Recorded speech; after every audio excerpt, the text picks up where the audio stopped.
વિદ્યાર્થી મિત્રો, પંકજ સર આપનું હાર્દિક સ્વાગત કરે છે. આજે આપણે નવું ચેપ્ટર શરૂ કરીએ છીએ, 15મું, જેનું નામ છે સંભાવના. સંભાવનાને ઇંગ્લિશમાં પ્રોબેબિલિટી કહેવાય. રેલવે સ્ટેશન પર કદાચ તમે ગયા હોય તો ત્યાં ટ્રેનની જાહેરાત થતી હોય છે. ત્યાં ટ્રેનની જાહેરાત થતી હોય છે ઘણી, કે ભાઈ તમારે અમદાવાદ જવું છે તો अहमदाबाद की ओर जाने वाली कर्णावती एक्सप्रेस, अहमदाबाद की ओर जाने वाली कर्णावती एक्सप्रेस 10:15 तक आने की संभावना है. संभावना शब्द क्या वपराय है. संभावना, तक, मोटे भागे शक्यता, आवा બધા શબ્દો લગભગ એકબીજાના પર્યાય છે, પણ સંભાવના કંઈક એ બધાથી અલગ છે. સંભાવનાને સમજવા માટે સૌથી પહેલા તો 17મી સદીમાં ફ્રેન્ચ ગણિતશાસ્ત્રી ફર્મા અને પાસ્કલને સંભાવનાનો વિચાર આવ્યો હતો. સંભાવનાઓ માટે કેટલીક ઘટનાઓનો અભ્યાસ કર્યો એમણે. ઘટના એટલે શું? ઘટના, જેને ઇંગ્લિશમાં ઇવેન્ટ કહેવાય છે, કે પ્રયોગ માટેની ઘટના એ પ્રયોગના કેટલાક પરિણામોનું એકત્રીકરણ છે. પ્રયોગ માટેની ઘટના એ પ્રયોગ માટેના કેટલાક પરિણામોનું એકત્રીકરણ છે. દાખલા તરીકે પંખો ફરે છે, પંખામાં અવાજ આવે છે, તો પંખામાં અવાજ આવવો એ ઘટના શું છે?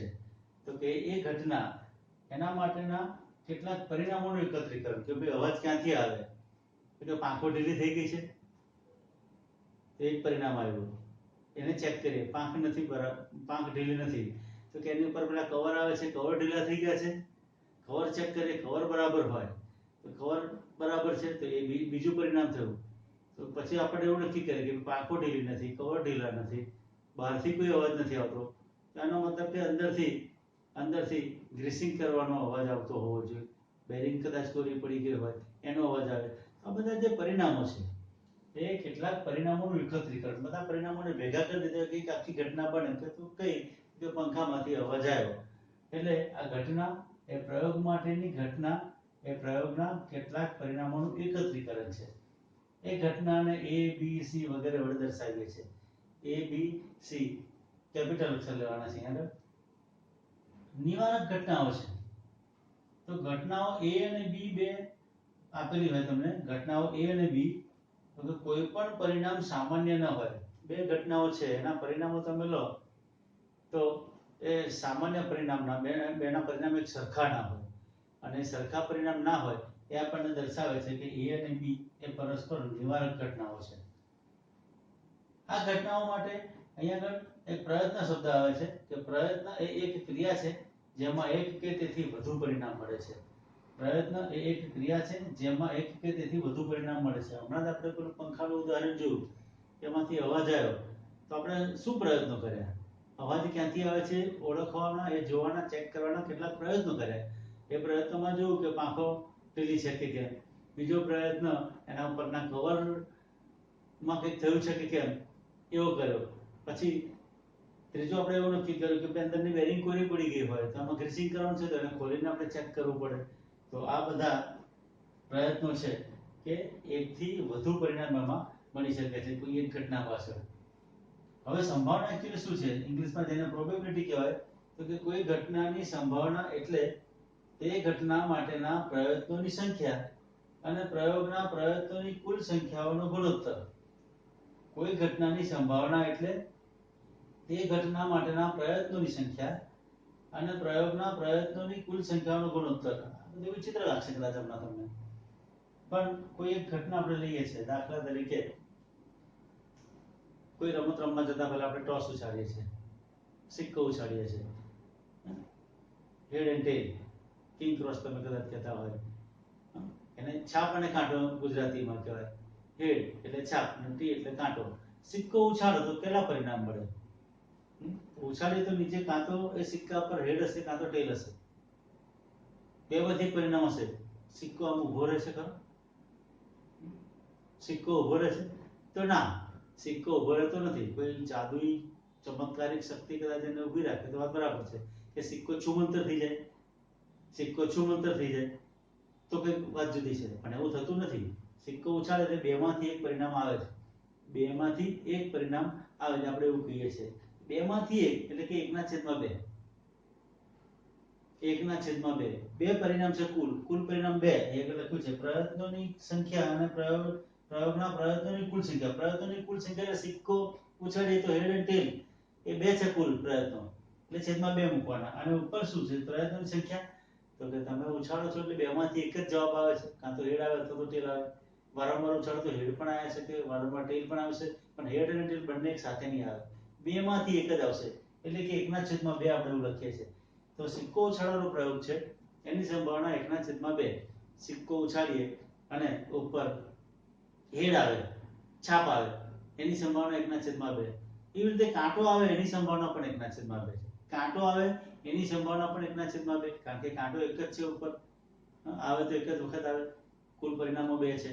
એટલે અહીંયા આગળ પ્રયત્ન શબ્દ છે, પ્રયત્નોને આપણે પરિણામમાં જો મૂકી દઈએ અને પરિણામ કહીએ તો આપણને કદાચ આ સંભાવના સમજવાનું સરળ પડશે. એટલે અહીંયા આગળ એની આ જ ગુણોત્તર લખ્યું છે, એ ગુણોત્તર અહીંયા લખ્યો છે કે ઘટના એ બને તેની સંભાવનાને આ લખ્યું છે P ઓફ A. P એટલે પ્રોબેબિલિટી અને A એટલે ઘટના. ઘટના A બને તેની સંભાવના, અથવા તો ઘટના A ઉદ્ભવે તેની સંભાવના. અને આખું વાંચવું હોય ગુજરાતીમાં તો ઘટના A ઉદ્ભવે તે માટેની સંભાવના. એનું સૂત્ર છે સાનુકૂળ પરિણામો છેદમાં કુલ પરિણામો. સાનુકૂળ પરિણામો છેદમાં કુલ પરિણામો. આ સાનુકૂળ પરિણામોને આપણે M કહીશું અને કુલ પરિણામોને N કહીશું. કુલ પરિણામોમાંથી જ સાનુકૂળ પરિણામો હશે. કુલ પરિણામોમાંથી જ સાનુકૂળ પરિણામો હશે. એટલે આ ઘટનાની સંભાવના તમે લો તો છેદ મોટો છે, અંશ નાનો છે, એટલે સંભાવના હંમેશા 1 કરતા ઓછી આવે. પણ બે ઘટનાઓ એવી છે કે એક્ઝેક્ટ સંભાવના, એક અશક્ય ઘટના છે એની સંભાવના 0 છે અને ચોક્કસ ઘટના છે એની સંભાવના 1 છે. બાકીની બધી ઘટનાઓ આ સૂત્રની અંદર કિંમત મૂકીને એની સંભાવના શોધો તો આવી બધી સંભાવનાઓ 0 અને 1 ની વચ્ચે આવે. 0 અને 1 ની વચ્ચે આવે. 0 અને 1 ની વચ્ચે. સંભાવનાના ગુણધર્મ છે અહીંયા આગળ જો કોઈ પણ ઘટનાની સંભાવના 0, 1 કે તેમની વચ્ચેની કોઈ પણ વાસ્તવિક સંખ્યા છે. કોઈ પણ ઘટનાની સંભાવના 0, 1 કે તેમની વચ્ચેની કોઈ પણ વાસ્તવિક સંખ્યા છે. હમણાં આપણે સિક્કો ઉછાળવાનું ઉદાહરણ લીધું કે સિક્કો ઉછાળીએ તો એના પર છાપ આવે એની સંભાવના કેટલી? તો 1/2. એટલે 1 કરતા નાની થઈ. 1 કરતા નાની થઈ. કાંટો આવે એની સંભાવના કેટલી? એ પણ 1/2 એટલે એ પણ 1 કરતા નાની થઈ. એટલે 0 કરતા મોટી અને 1 કરતા નાની. કોઈ પણ ઘટનાની સંભાવના 0 કરતા મોટી હોય, 1 કરતા નાની હોય, 0 જેટલી પણ હોય અને 1 જેટલી પણ હોય. એટલે લખ્યું છે 0 હોય, 1 હોય કે તેમની વચ્ચેની કોઈ પણ વાસ્તવિક સંખ્યા હોય. આ 0 અને 1 કોની સંભાવના છે? અહીંયા આગળ આ વિકલ્પો ખાલી જગ્યા માટે યાદ રાખવાનું છે કે 0 is less than or equal to P of A is less than or equal to 1. કોઈ ઘટના માટે, ઘટના A માટે, ઘટના A બને તેની સંભાવના 0 હોઈ શકે છે, 0 કરતા મોટી હોઈ શકે છે, 1 હોઈ શકે છે અને 1 કરતા નાની હોઈ શકે છે. આ less than or equal to નો મતલબ એવો થાય. બધી જ પરસ્પર નિવારક ઘટનાઓની સંભાવનાનો સરવાળો 1 છે. અહીંયા આગળ નિવારક ઘટનાઓ જોયું આપણે. અહીંયા આગળ નિવારક ઘટનાઓ A અને B માટે કોઈ પણ પરિણામ સામાન્ય ન હોય. બે ઘટનાઓ છે એના પરિણામો લઈએ, બંને પરિણામો સરખા ના હોય તો એ નિવારક ઘટનાઓ કહેવાય. એ નિવારક ઘટનાઓની સંભાવનાઓ કરશો તો એનો સરવાળો 1 થશે. અશક્ય ઘટનાની સંભાવના 0 છે. અશક્ય ઘટનાની સંભાવના 0 છે અને નિશ્ચિત ઘટનાની સંભાવના 1 છે. આ ખાલી જગ્યા માટે અગત્યના વિધાનો છે. અશક્ય ઘટના કોને કહીએ છીએ આપણે? તો કે જે ઘટના કદી પણ બનતી નથી તેને અશક્ય ઘટના કહે છે. જે ઘટના કદી પણ બનતી નથી એને અશક્ય ઘટના કહે છે. દાખલા તરીકે 100 ગુણના પ્રશ્નપત્રમાં 101 ગુણ મળે. 100 માર્કનું પેપર કાઢ્યું તો 101 માર્ક આપે કોઈ? 101 માર્ક્સ કદી પણ નહીં આપે, કોઈ પણ નહીં આપે. બીજું ઉદાહરણ છે સૂર્ય પશ્ચિમમાં ઉગે છે. સૂર્ય પશ્ચિમમાં ઉગે છે એવું જોયું છે કોઈ દિવસ તમે? સૂર્ય ક્યાં ઉગે? તો પૂર્વમાં ઉગે. પશ્ચિમમાં તો આથમે છે. એટલે પશ્ચિમમાં ઉગે કયું? એનો મતલબ કે આવી ઘટના તો કોઈ બનતી નથી, માટે આ અશક્ય ઘટના છે. આ બંને અશક્ય ઘટના છે તો આમની ખાલી જગ્યા પૂછે કે આ 100 ગુણના પ્રશ્નપત્રમાં 101 ગુણ મળે તેની સંભાવના ખાલી જગ્યા છે. તો તમારે જવાબ લખવાનો શૂન્ય, કારણ કે એ અશક્ય ઘટના છે. સૂર્ય પશ્ચિમમાં ઉગે છે એ ઘટનાની સંભાવના ખાલી જગ્યા છે એવું કોઈ પૂછે તો આનો જવાબ તમારે લખવાનો 0, કારણ કે એ અશક્ય ઘટના છે. એ અશક્ય ઘટના છે. એનાથી વિરુદ્ધ નિશ્ચિત અથવા તો ચોક્કસ ઘટના. એ લખ્યું છે નિશ્ચિત ઘટનાની સંભાવના 1 છે. નિશ્ચિત ઘટના કઈ છે? તો કે જે ઘટના હંમેશા બને જ છે તેને નિશ્ચિત ઘટના કહે છે. જે ઘટના હંમેશા બને જ છે તેને નિશ્ચિત ઘટના કહે છે. દાખલા તરીકે સૂર્ય પૂર્વમાં ઉગે છે, કદી પણ પૂર્વ સિવાય બીજી કોઈ દિશામાં ઉગતો નથી. આ નિશ્ચિત ઘટના છે. એટલે સૂર્ય પૂર્વમાં ઉગે છે તે ઘટનાની સંભાવના ખાલી જગ્યા છે એવો પ્રશ્ન પૂછે તો આ નિશ્ચિત ઘટના હોવાના કારણે એનો જવાબ તમારે 1 લખવાનો. એવી રીતે પાસો ઉછાળવાના પ્રયોગમાં 7 થી નાની સંખ્યા મેળવવાની ઘટના. પાસા આપણે કરીએ છીએ, રમીએ છીએ, ડાયસ જેને કહીએ છીએ. એના પર 6 પરિણામો હોય, 1 2 3 4 5 અને 6. એટલે તમે પાસો ફેંકશો તો કાં તો 1 મળે, કાં તો 2 મળે, કાં તો 3 મળે, કાં તો 4 મળે, કાં તો 5 મળે, કાં તો 6 મળે. આ 6 માંથી એક જ પરિણામ તમને ઉપર દેખાય, બીજું કોઈ પરિણામ દેખાય નહીં. 6 માંથી એક જ પરિણામ દેખાય, બીજું કોઈ પરિણામ દેખાય નહીં. અહીંયા કેવું છે? પાસો ઉછાળવાના પ્રયોગમાં 7 થી નાની સંખ્યા મેળવવાની ઘટના. એટલે 7 થી નાની ઘટના 1 2 3 4 5 6 એ મળે જ છે. અને એ મળે છે એનો મતલબ કે એ નિશ્ચિત ઘટના છે, ચોક્કસ ઘટના છે. તો આ ઘટનાની સંભાવના 1 થશે.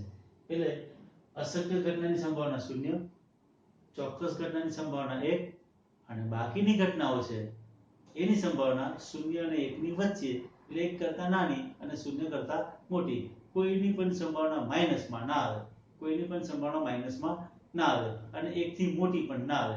આ યાદ રાખવાનું. એના આધારે કેટલાક પ્રશ્નો પૂછાય વિકલ્પોમાં, ખાલી જગ્યાઓમાં. તો આપણે આ બેઝિકના આધારે એના જવાબ આપવાના છે.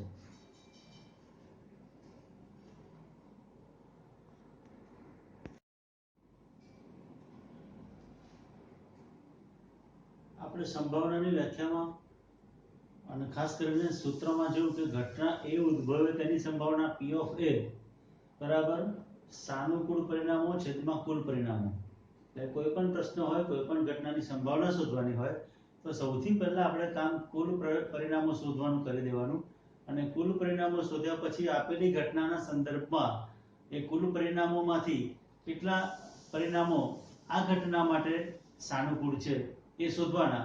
અને પછી સૂત્રમાં કિંમત મૂકો, સાનુકૂળ પરિણામોને ઉપર મૂકો અને કુલ પરિણામોને નીચે મૂકો. જે જવાબ આવે એ સંભાવના મળશે. સિક્કો ઉછાળવાની ઘટના જોઈએ આપણે. તો એક સિક્કો ઉછાળતા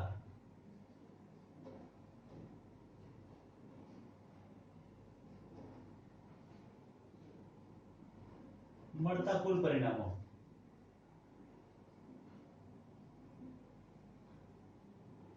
એક સિક્કો ઉછાળતા મળતા કુલ પરિણામો બરાબર. અહીંયા આગળ સિક્કાની બે બાજુઓ, સિક્કાની બે બાજુઓ અને સિક્કો એક જ વખત આપણે ઉછાળીએ, સિક્કો એક જ વખત ઉછાળીએ. એક સિક્કો ઉછાળતા મળતા કુલ પરિણામો અથવા સિક્કો એક વખત ઉછાળતા મળતા કુલ પરિણામો એ બે છે. પણ પ્રયત્ન અહીંયા આગળ એક જ વાર કરીએ છીએ એટલે 2 ની 1 ઘાત બરાબર 2 ની 1 ઘાત બરાબર 2 પરિણામો છે. આગળ ઉપર આપણે સમજ પડશે. એ બે પરિણામો કયા છે? એ બે પરિણામો છે છાપ, જેને આપણે H કહીએ છીએ, અને કાંટો, એને આપણે T કહીશું, એને આપણે T કહીશું. એક સિક્કો ઉછાળી તો બેમાંથી એક જ પરિણામ મળે, કાં તો છાપ મળે કાં તો T મળે. પણ કુલ પરિણામોની યાદી બનાવીએ તો કુલ પરિણામો H અને T એમ કરીને બે છે. એટલે કુલ પરિણામો વાળી સંખ્યામાં આપણે નીચે મૂકીએ છીએ. ખાલી જગ્યામાં પેલું જો એક સિક્કો ઉછાળતા છાપ મળે તેની સંભાવના ખાલી જગ્યા છે તો કુલ પરિણામોને બે, આ બે પરિણામોને આપણે છેદમાં મૂકીએ અને છાપ એક જ છે તો ઉપર 1 મૂકીએ તો 1/2 જવાબ આવે. એ જ રીતે કાંટો મળવાની સંભાવના પણ 1/2 આવશે. સિક્કો એક છે એના પ્રયત્નો વધારીએ આપણે. એક સિક્કો બે વખત ઉછાળતા,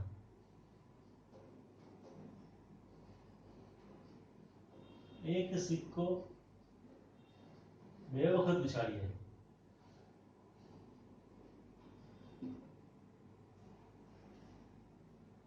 અથવા આની આ વાત જુદી રીતે એક સિક્કો બે વખત ઉછાળો અથવા તો બે સિક્કા એક સાથે ઉછાળો. બે સિક્કા એક સાથે ઉછાળતા મળતા કુલ પરિણામો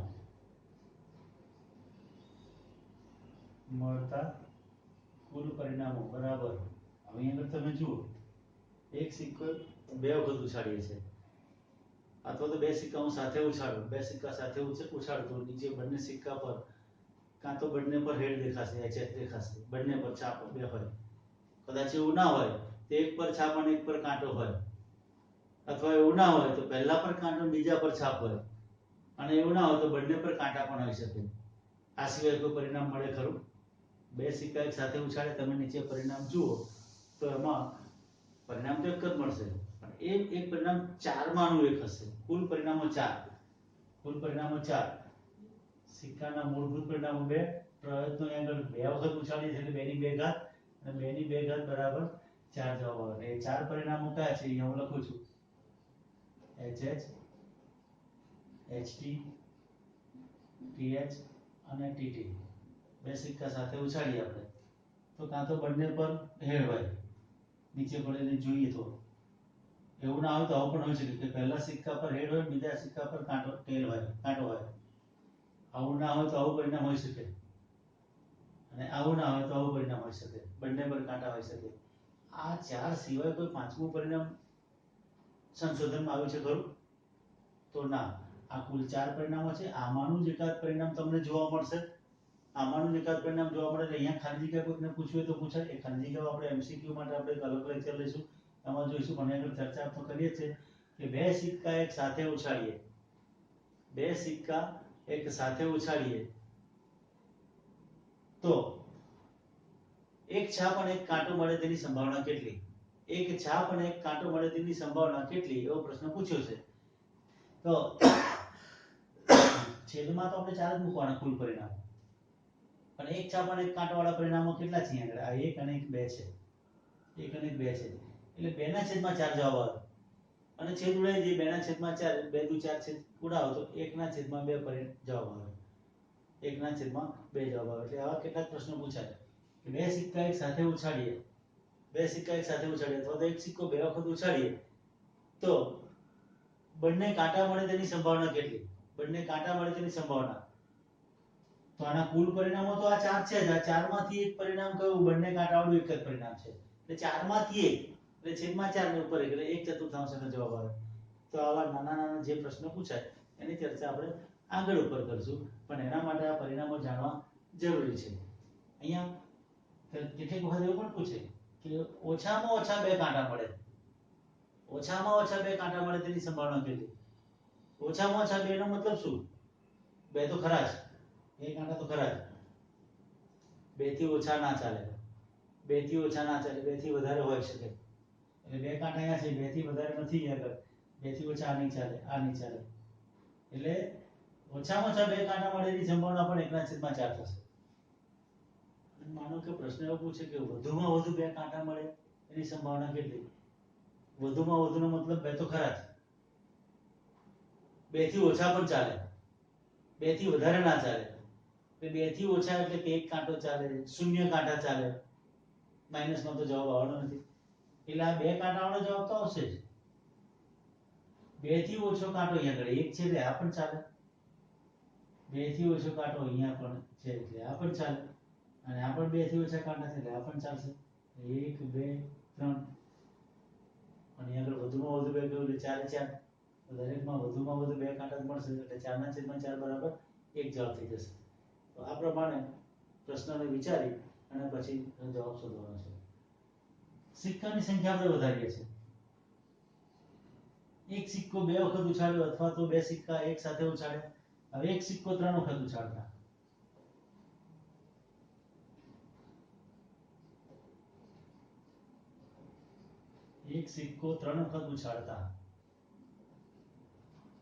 અથવા 3 સિક્કા એક સાથે ઉછાળતા. બંને વસ્તુ એક જ છે. 3 સિક્કા એક સાથે ઉછાળતા મળતા કુલ પરિણામો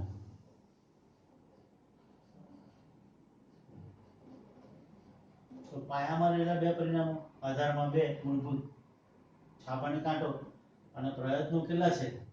પ્રયત્નો કેટલા છે તો કે 3 સિક્કા એક સાથે ઉછાળે છે, તો એક સિક્કો 3 વખત ઉછાળે છે, 3 વખત અલગ અલગ ઉછાળો અથવા 3 સાથે લઈને ઉછાળો, બંને ઘટના એક જ છે એટલે 2 ની 3 ઘાત થશે અહીંયા આગળ. અને 2 ની 3 ઘાત એટલે કેટલા? તો 2 ગુણ્યા 2 ગુણ્યા 2, 2 દુ 4 દુ 8. તો અહીંયા આગળ તમારે 2 તારી 6 નહીં કરવાના. 2 તારી 6 ના થાય. ના થાય? ના, 2 તારી 6 થાય, પણ આ ઘટનામાં 2 તારી 6 નહીં કરવાના. અહીંયા 2 ગુણ્યા 2 ગુણ્યા 2 3 વખત કરવાનો, 2 દુ 4 દુ 8 જવાબ આવે. એટલે 3 સિક્કા એક સાથે ઉછાળો અથવા એક સિક્કો 3 વખત ઉછાળો તો એ કુલ પરિણામો 8 મળે. જેમ અહીંયા આગળ આ 4 પરિણામો શોધી કાઢ્યા, એવા 8 પરિણામો કયા છે એ આપણે શોધીએ.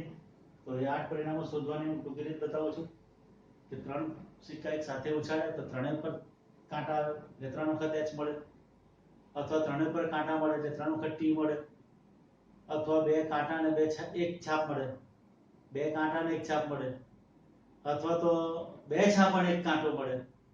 તો આવા જુદા જુદા પરિણામો, ત્રણ પરિણામોની આપણે જોડી લેવી પડશે, ત્રણ પરિણામોનું જૂથ લેવું પડે. હવે 8 પરિણામો લેવા માટે એક શોર્ટકટ બતાવું છું, બરાબર સમજી લેજો. અહીં આગળ તમારે આ બે સિક્કા વાળા પરિણામો તો ગોખી જ નાખવાના, HH HT TH અને TT. HH HT TH અને TT આ 4 પરિણામો છે, આપણે 8 લાવવા છે તો બે લાઈનમાં લખી નાખવાના. HH થોડી જગ્યા રાખીને HT TH અને TT. બીજી લાઈનમાં પણ લખી નાખવાનું HH HT TH અને TT. હવે 8 પરિણામો તો આ તો એકના એક જ થઈ ગયા. જો આ પરિણામ બે વખત આવ્યું, આ બે વખત આવ્યું, આ બે વખત આવ્યું, આ બે વખત આવ્યું, એટલે આ તો 4 જ પરિણામ કહેવાય. કોઈ પણ પરિણામનું પુનરાવર્તન થવું જોઈએ નહીં. અને આમાં બે સિક્કા છે, આપણે સિક્કા 3 કરવાના છે એટલે ત્રીજો એક સિક્કો આમાં ઉમેરવાનો. એટલે કયો ઉમેરવાનો? તો એ આગળ જોઈ લેજો કે પહેલી 4 લાઈન છે કાં તો આગળ અથવા તો પાછળ, કોઈ પણ એક જગ્યા નક્કી કરો. આગળ ઉમેરો તો આગળ ને પાછળ ઉમેરો તો પાછળ. એક આગળ અને એક પાછળ લઈએ તો શું પ્રોબ્લેમ થાય એ આપણે જોઈએ. પછી હું આગળ ઉમેરું છું. અહીંયા આગળ પહેલા 4 ની આગળ HH ઉમેરતો અને બીજા 4 છે ની આગળ TT ઉમેરતો. અહીંયા પૂર્ણ વિરામ આ બધી જગ્યાએ અલ્પ વિરામ મૂકી દેવાના. તો આ 8 પરિણામો છે, એમાં એક પણ રિપીટ નથી થતું. જોયો HH કોઈ જગ્યાએ દેખાય છે બાકીના 7માં? ના. HH અને T કોઈ જગ્યાએ બાકીના 7માં દેખાય છે? તો નહીં દેખાય. HTH દેખાય છે? તો નહીં દેખાય. એટલે પુનરાવર્તન ના થાય એવા 8 પરિણામો છે. HH HT TH TT બે વખત લખી નાખ્યું, થોડી જગ્યા રાખીને. અને દરેકની આગળ પહેલા 4 ની આગળ 4H મૂક્યા, બીજા 4 ની આગળ 4T મૂક્યા. આગળ તો આગળ ને પાછળ તો પાછળ. જો આગળ પાછળ ભૂલથી થઈ જાય, દાખલા તરીકે આ H અહીંયા આગળ ના મૂક્યો હોત અને અહીંયા પાછળ મૂક્યો હોત અને બાકીના બધામાં તમે આગળ મૂકવાનું રાખ્યું હોત તો આ પરિણામ થઈ જાય HTH. એ બાજુમાં છે, જો HTH. આ રિપીટ થાય અને આ પરિણામ ના મળે તે જુદું, આ પરિણામ મળે નહીં તે જુદું. એટલે નિયમ એક રાખવાનો કે કાં તો આગળ ઉમેરો અથવા તો પાછળ ઉમેરો, બે મિક્સ નહીં કરવાના. આગળ તો આગળ અને પાછળ તો પાછળ. એટલે 8 પરિણામો થયા.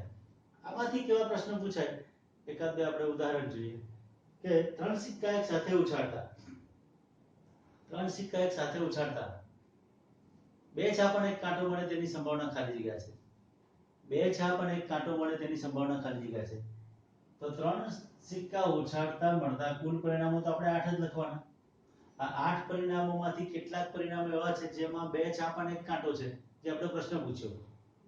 8 માંથી કેટલાક પરિણામો એવા છે કે જેમાં બે છાપ અને એક કાંટો હોય. તો અહીંયા આગળ નથી. આ બે છાપ અને એક કાંટો છે એટલે એક આ પરિણામ છે. આ બે છાપ અને એક કાંટો છે એટલે બીજું પરિણામ છે. આમાં એક જ છાપ છે એટલે આ પરિણામ ના લેવાય. આ બે છાપ અને એક કાંટો છે એટલે આ ત્રીજું પરિણામ છે. આમાં એક જ છાપ છે, આ ના લેવાય, આ ના લેવાય અને આ પણ ના લેવાય. એટલે આ 1 2 અને 3 પરિણામ એવા છે. HHT HTH અને THH આ દરેકમાં બે છાપ અને કાંટા છે. જો એટલે એવું કહી શકાય કે બે છાપ અને એક કાંટો મળે એ ઘટનાની સંભાવના 3/8 છે.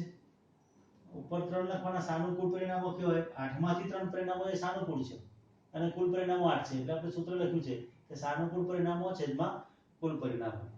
કુલ પરિણામો 8, 8 માંથી 3 પરિણામો આપણી ઘટનાના મળ્યા એટલે 3 ના છેદમાં 8 એની સંભાવના થાય. બીજો એક પ્રશ્ન તમને બીજું એક ઉદાહરણ આપું કે 3 સિક્કા એક સાથે ઉછાળતા ઓછામાં ઓછા 2 કાંટા આવે. ઓછામાં ઓછા આ પહેલામાં ફક્ત 2 છાપા અને 1 કાંટો એવો પ્રશ્ન હતો. હવે ઓછામાં ઓછા 2 કાંટા આવે તેની સંભાવના. ઓછામાં ઓછા 2 નો મતલબ શું કે 2 તો ખરા જ. 2 થી ઓછા ના ચાલે, 2 થી વધારે હોય તો ચાલે. એટલે જે પરિણામમાં 2 કાંટા છે તે અને 2 થી વધારે કાંટા છે એટલે કે 3 કાંટા છે એવા પરિણામો ગણવાના. 2 કાંટા છે એવા પરિણામો આ 1 છે, આ 2 છે અને આ 3 છે. 2 કાંટાવાળા 3 પરિણામો અને 2 થી વધારે કાંટાવાળો આ ત્રીજું પરિણામ છે, ચોથું પરિણામ છે. 1, 2, 3 અને આ 4 પરિણામો એવા છે એમાં ઓછામાં ઓછા 2 કાંટા તો છે ને છે જ. એટલે આપણા જવાબમાં 4 ના છેદમાં 8 આવે. એનો છેદ ઉડાડી દીધો 1/2 આવે. પોઈન્ટમાં કદાચ વિકલ્પમાં આપ્યો હોય તો 1/2 એટલે 0.5 પણ આપી શકે છે. 0.5 પણ આપી શકે છે. એટલે ઓછામાં ઓછા 2 કાંટા હોય એવા પરિણામો 1, 2, 3 અને 4. 4 ના છેદમાં 1/2 અને 0.5 આમાંથી કોઈ પણ જવાબ હોઈ શકે છે. તો 3 સિક્કા સાથે ઉછાળીએ અથવા તો એક સિક્કો 3 વખત ઉછાળીએ તો કુલ પરિણામો 8 મળે. એ 8 નો છેદમાં મૂકવાનો અને એ 8 માંથી તમારે ઘટના પ્રમાણેના પરિણામો શોધી કાઢવાના. ઘટના પ્રમાણેના એટલે કે સાનુકૂળ પરિણામો કહેવાય. એને આપણે અંશમાં મૂકવાના, જે આપણે સંભાવનાની વ્યાખ્યામાં લખ્યું છે. એક સિક્કો 3 છે તેના બદલે આપણે 4 વખત કરી દઈએ.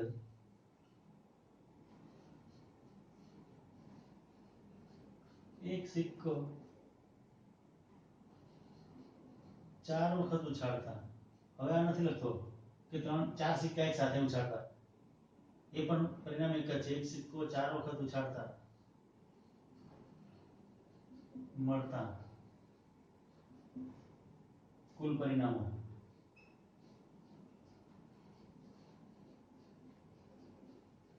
બરાબર. હવે તમે તરત જ કહેશો એક સિક્કાને 4 વખત ઉછાળવાનો છે. સિક્કાને 4 વખત ઉછાળી એટલે એના પાયાના પરિણામો તો 2 જ છે સિક્કાના, હેડ અને ટેલ, છાપ અને કાંટો. એટલે આધાર 2 છે એનો અને 2 પ્રયત્નો કર્યા છે 4 વખત એટલે 2 ની 4 ઘાત કરવાની. 2 ની 4 ઘાત એટલે 2 દુ 4 દુ 8 દુ 16. અહીંયા પરિણામો 16 મળશે. અહીંયા પરિણામો 16 મળશે. હવે એ 16 પરિણામો જનરલી પૂછાતા નથી. પૂછાતા 8 પરિણામો સુધી. બાકી 16 પરિણામોમાંથી કોઈ પ્રશ્ન પૂછવાનો હોય તો 16 પરિણામો તમને જાણતા હોવા જોઈએ. જનરલી નથી પૂછાતો પણ ક્યારેક પેપર અઘરું કરવા માટે પૂછવું હોય તો હું 4 સુધીના પરિણામો બતાવીશ. પછી 5 સુધીના પરિણામો લેશો તો બીજી 2 ઘાત વધી જશે એટલે 16 તો 32 પરિણામો થશે અને 32 પરિણામોની યાદીમાં તમારો સમય બધો જાય તો એવો પ્રશ્ન કદી પણ ના પૂછાય. જનરલી આ પણ ના પૂછાય પણ છતાં આ 16 પરિણામો કેવી રીતે મેળવવા એ હું તમને બતાવી દઉં છું. તો અહીંયા આગળ જેમ મેં તમને કહ્યું હતું HH HT TH TT તમારે ગોખી જ નાખવાનું. 16 પરિણામો લાવવા છે એટલે હું 4 લાઈન લખી નાખીશ. એના HH HT થોડી જગ્યા રાખીને આગળ જોજો. HH HT TH TT HH HT TH TT HH HT TH TT HH HT TH TT. આ 4 લાઈન લખી છે એટલે 4 ચોક 16 પરિણામો થાય. પણ 16 પરિણામો તો 2 જ સિક્કાના છે અને એમાં તો 4 4 જ કહેવાય. એક પરિણામો છે. આપણે 4 સિક્કા કાઢે છે એટલે બીજા 2 પરિણામો ઉમેરવાના છે. બીજા 2 પરિણામો ઉમેરવાના છે. તો આપણે આગળ શું કરશું? HH HT TH TT લખ્યું છે આગળ. હવે આ જે રીતે લખ્યું HH HT TH TT આપણે આડી લાઈનમાં લખ્યું. આ જ વસ્તુ આપણે ઊભી લાઈનમાં કરી દેવાની. HH HT TH TT HH HT TH TT આડા લખ્યા પહેલા હવે ઊભા અને આગળ તો આગળ ને પાછળ તો પાછળ એટલે હું આગળ લખીશ HH HT TH TT HH HT TH TT HH HT TH TT HH HT TH TT આ બધા પરિણામો હવે તમે રિપીટ કરશો તો એ પણ એક સરખા નહીં હોય. આડી અને ઊભી લાઈન મૂકી દીધી, કુલ 16 પરિણામો થયા. આ એક સિક્કો 4 વખત ઉછાળતા મળતા પરિણામો 2 ની 4 ઘાત એટલે 16. હવે તે આગળ ખાલી જગ્યામાં તમને પૂછે કે એક સિક્કો 5 વખત ઉછાળતા મળતા પરિણામો કેટલા, તો તમારે 2 ની 5 ઘાત કરવાની. 2 ની 5 ઘાત એટલે 32. એક સિક્કો 8 વખત ઉછાળતા પરિણામો કેટલા મળે, તો 2 ની 8 ઘાત એનો ગુણાકાર કરીને જવાબ લાવી દેવાનો. આ કોઈ પરિણામો પૂછાય નહીં, સંભાવના શોધવાની હોય તો આ પરિણામો અગત્યના છે, એટલા માટે આટલા સુધીના કુલ પરિણામો આપણે લખ્યા. બાકીની ખાલી જગ્યામાં સીધો અંકમાં જવાબ લખવાનો છે. 2 ની 5 ઘાત બરાબર 32 જવાબ આવે. 5 વખત સિક્કો ઉછાળે તો, અથવા તો એક સિક્કો 5 વખત ના લખ્યો હોય અને 5 સિક્કા એક સાથે ઉછાળતા મળતા કુલ પરિણામો તો એ 32 આવે. એ તમારે એ પ્રમાણે ખાલી જગ્યા પ્રમાણે જવાબ લખી નાખવાનો. મૂળભૂત પરિણામો છે, પાયાના પરિણામો એને પાયામાં રાખવાના અને ઘાતાંકમાં પ્રયત્નો છે એ પ્રમાણે પ્રયત્નો જવાબ દેવાના. જેવો આ સિક્કાવાળી વાત છે એવી પાસાની પણ વાત આવે. પાસો ફેંકે છે, રમવાનો ડાયસ 6 સપાટી હોય. ડાયસની સપાટી કેટલી હોય? 6 હોય. હવે 6 સપાટી એટલે કઈ 6 સપાટી, એના પ્રમાણેના પરિણામો જોવાના. 6 સપાટી તો અહીંયા આગળ પહેલા તો લખીશું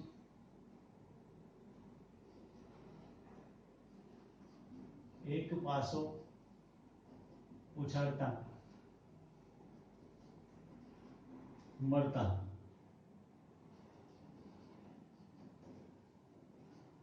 કુલ પરિણામો બરાબર પાસા પર 6 અંકો લખેલા હોય, પ્રયત્નો 1 છે એટલે 6 ની 1 ઘાત બરાબર 6. એ 6 પરિણામો કયા છે અહીંયા લખીશ 1 2 3 4 5 અને 6. 1 2 3 4 5 અને 6. આ 6 પરિણામોમાંથી કોઈ એક પરિણામ હોય પાસો ફેંકીએ એટલે. તો અહીંયા આમાંથી કેવા પ્રશ્નો પૂછાય એની થોડી ચર્ચા કરીએ. તો આનો પ્રશ્ન હશે કે ભાઈ એક પાસો ઉછાળીએ તો પાસા પરનો અંક અવિભાજ્ય હોય તેની સંભાવના કેટલી?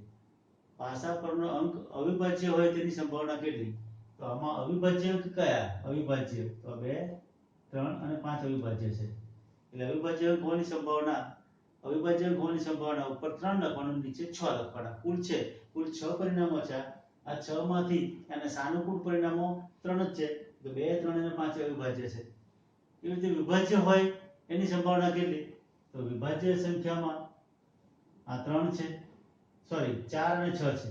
એક એ વિશિષ્ટ સંખ્યા છે, એક એ વિશિષ્ટ સંખ્યા છે. એટલે એકની ગણતરી કશામાં લેવાની નહીં. વિભાજ્ય, અવિભાજ્ય, યુગ્મ સંખ્યા, અયુગ્મ સંખ્યાનો પ્રશ્ન પૂછ્યો હોય તો પણ આમાંથી શોધી કાઢવાની કે પાસો એક વખત ઉછાળતા તેના પણ અંક યુગ્મ હોય તેની સંભાવના ખાલી જગ્યા છે, તો યુગ્મમાં 2 4 અને 6 આવે અને અયુગ્મ હોય તો 1 3 અને 5 આવે. બંનેના 3 પરિણામો છે એટલે યુગ્મ હોવાની સંભાવના 3/6. એનો છેદ ઉડાવો તો 1/2 અને પોઈન્ટમાં લખો તો 0.5. પોઈન્ટમાં લખો તો 0.5. તે પ્રમાણે અહીંયા આગળ આનો જવાબ આવે. પાસાની સંખ્યા વધારી દઈએ આપણે. એક પાસો 2 વખત ઉછાળતા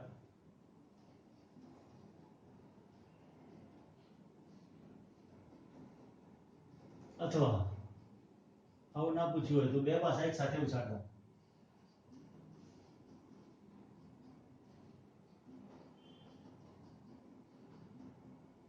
બે પાસા એક સાથે ઉછાળતા મળતા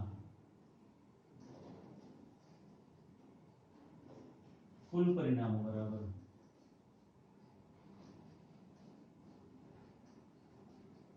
મૂળભૂત પરિણામો 6 અને 2 પાસા છે એટલે 6 ની 2 ઘાત કરવાની અને 6 ની 2 ઘાત એટલે 6 ગુણ્યા 6 બરાબર 36 થાય. 6 દુ 12 નહીં કરવાના. 6 દુ 12 થતા હોવા છતાં અહીંયા આગળ 6 ની ભેગા છે એટલે 6 ગુણ્યા 6 કરવાના.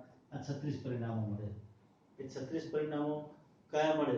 એ 36 પરિણામો કયા મળે એ પણ જાણી લેવાના, કારણ કે એના તો ઘણા બધા પ્રશ્નો પૂછાય છે. એ 36 પરિણામોની આપણે ચર્ચા કરીએ તો અહીંયા આગળ 1 1 બંને પાસા પર 1 1 હોય. 1 2 1 3 1 4 1 5 1 6. પાસા પર 6 થી વધારે ના હોય. એટલે પહેલા પાસા પર 1 હોય, બીજા પાસા પર 1 હોય. પહેલા પર 1 હોય, બીજા પર 2 હોય. પહેલા પર 1 હોય, બીજા પર 3 આવે. પહેલા પર 1 આવે, બીજા પર 4 આવે. આ પ્રમાણે આ 6 પરિણામ મળે. હવે 36 પરિણામો શોધવાના. તો આગળ હું લખી દઉં છું કે 11 12 13 14 15 16 લખ્યા. પછી 21 22 23 24 25 26 લખવાના. અહીંયા કોમા કરી દેવાનું. એટલે બે પરિણામ અલગ થઈ ગયા. જુઓ,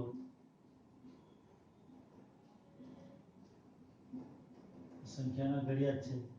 પછી 31 નો લખવાનો. 31 32 33 34 35 36. પછી 41 નો ઘડિયો. 41 42 43 44 45 46. પછી હવે 51 નો ઘડિયો આવે. 51 52 53 54 55 56. 61 નો ઘડિયો. 61 62 63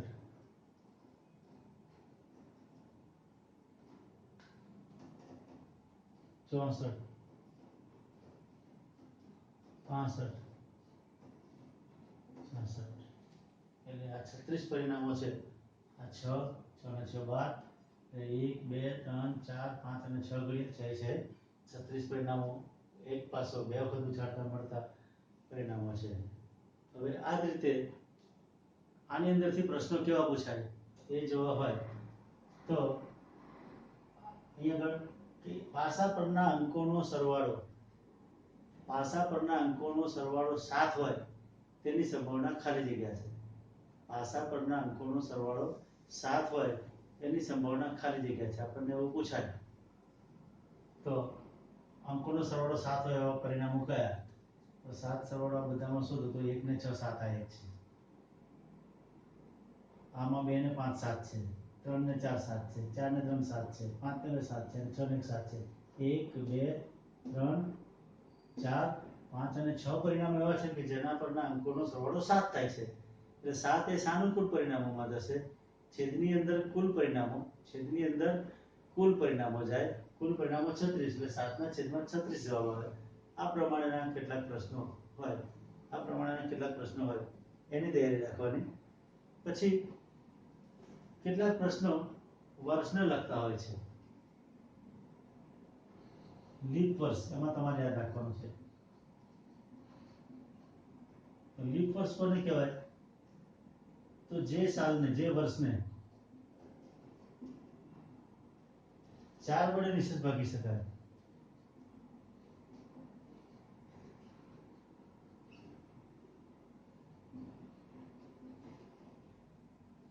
તેને લીપ વર્ષ કહેવાય. 4 વડે નિશ્ચિત ભાગી શકાય અને લીપ વર્ષ કહેવાય.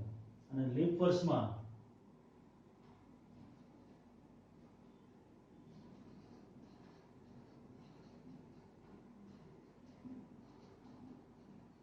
ફેબ્રુઆરી માસના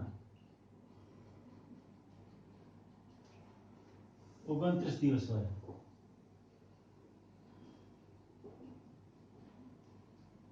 અને વર્ષના કુલ દિવસો 366 હોય.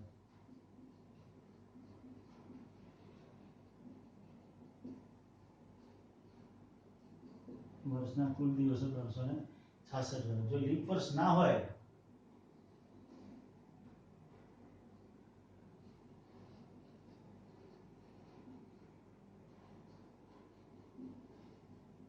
તો ફેબ્રુઆરી માસના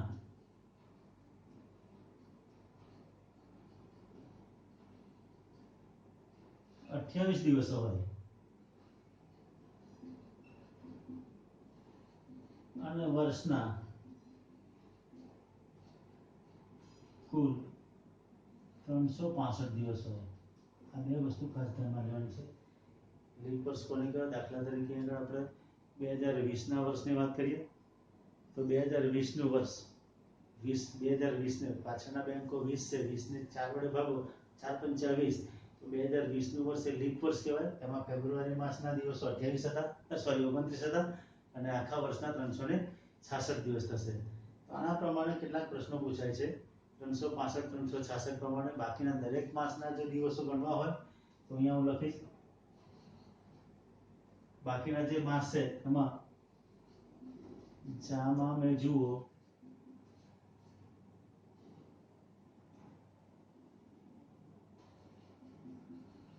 ઓ દિવસે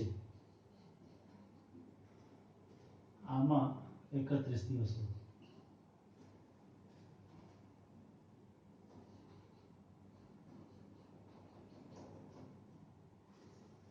અને એજ્યુશન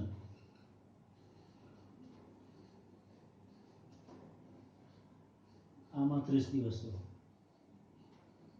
આ જામા મેં જુઓ અને એજ્યુશન એ શું છે? બાકીના દિવસો ગણતા તો તમને આવડે જ છે, પણ આ જાન્યુઆરી, માર્ચ, મે, જુલાઈ, ઓગસ્ટ, ઓક્ટોબર અને ડિસેમ્બર આમાં 31 દિવસો હોય. અને એજ્યુશન એપ્રિલ, જૂન, સપ્ટેમ્બર અને નવેમ્બર આ બંને જુઓ અલગ અલગ છે. જુઓ એજ્યુશન એપ્રિલ, જૂન, સપ્ટેમ્બર અને નવેમ્બરના 30 દિવસો, ફેબ્રુઆરીના 28 કે 29 દિવસો, વર્ષના કુલ 365 કે 366 લીપ વર્ષ પ્રમાણે જશે. તો આ દિવસો યાદ રાખવાની કેટલીક ટેકનિક છે. આના પણ કેટલાક વિકલ્પો પૂછાય કે ભાઈ લીપ વર્ષના ફેબ્રુઆરી માસમાં 5 રવિવાર આવે તેની સંભાવના કેટલી? 5 રવિવાર આવે તેની સંભાવના. તો લીપ વર્ષ છે, ફેબ્રુઆરી માસમાં 29 દિવસ હોય અને વારની સંખ્યા 7 છે. 29 ને 7 વડે ભાગો, 29 ને 7 વડે ભાગો તો 7 ચોક 28, એક વધશે એટલે એક વાર એવો હશે કે જે 5 વખત આવશે, બાકીના 4 વખત આવશે. એટલે રવિવાર સિવાયનો પણ કોઈ પણ પ્રશ્ન હોય તો એના માટે પણ 1/7 એની સંભાવના લખવાની. તો એ ગણતરી કેવી રીતે થાય કે જે તે પ્રશ્નો વખત આપણે જોઈશું. આટલી થિયરી તમારે ખાસ યાદ રાખવાની છે.